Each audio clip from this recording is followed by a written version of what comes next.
காலையிலா எல்லாத்துக்கும் வணக்கம் அம்மா. பிள்ளைல அம்மா பேசுறேப்பா. எல்லாம் நல்லா இருக்கீங்களா? இப்பதான் தூங்கி எந்திரிச்சு வந்தேன். எம்மா வீடியோ எடுத்துக்கிட்டு இருக்க, வாமா பேசுமான்னு சொன்னியா, அதே இந்த பேசிட்டு இருக்கப்பா. இந்த பூடு அன்னைக்கு பூடு நடுற மிஷினை காமிச்சோம்லப்பா. இன்னைக்கு முத ஆடி 1ஆம் தேதி பூடு நடலாம்னு இருக்கோம். அதை பிள்ளைகளுக்கு தெரியப்படுத்துறேன். நடுறப்ப நம்ம இந்த தம்பி போட்டு காட்டுவாப்பா. இதுக்கு முன்னாடி எவ்வளோ மிஷினில் எடுத்து போட்டு காமிச்சிருக்கோம். எல்லாருக்கும் நம்ம வீடியோ பார்த்தவங்களுக்கு தெரியும். ஆனால் எங்களுக்கே இந்த மிஷின் ரொம்ப எதிர்பார்ப்பாக இருக்குது. அது மாதிரி நிறைய பேர் விவசாயிகள் கேட்டுக்கிறீங்க, எப்போ நடுவீங்க, அதை எடுத்து போடுங்கன்னு கேட்டீங்க. கரெக்டாக நெக்ஸ்ட் வீடியோவில் போடுறோம். பாருங்க, கலசிவில் நெத்தில குங்குமம் கூட வைக்கல. பேசுமா அப்படின்ட்டா எந்திரிச்சு வந்தேன். நன்றி, வணக்கம், நலமுடன் வாழ்கப்பா. புதுசாக பார்க்குறவங்களுக்கு, மற்ற தொழில் பண்ணுறவங்களுக்கு என்ன எல்லாம் மிஷின் மாதிரி தானே அப்படின்ற மாதிரி நினைப்பீங்க. அப்படிலாம் இல்லை பாருங்களா. தமிழ்நாட்டிலே மொதல் இறக்கி, அது இந்தியாவிலே இந்த மாதிரி வாய்க்கா போகிற மாதிரிலாம் பூடு நாடு யாரும் செட் பண்ணல.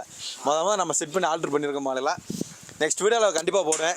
ஒருத்தர் பார்த்துக்க நார்த் சைடுலேருந்து மேலே பூண்டு நடுவு மிஷின் இருக்குது பார்த்தீங்களா, அது வாங்கிட்டு வந்துட்டேன். ஆனால் வாய்க்கா போகிற மாதிரி எங்கேயுமே இல்லை. நம்ம தான் செட் பண்ணி பார்த்துருக்கோம்.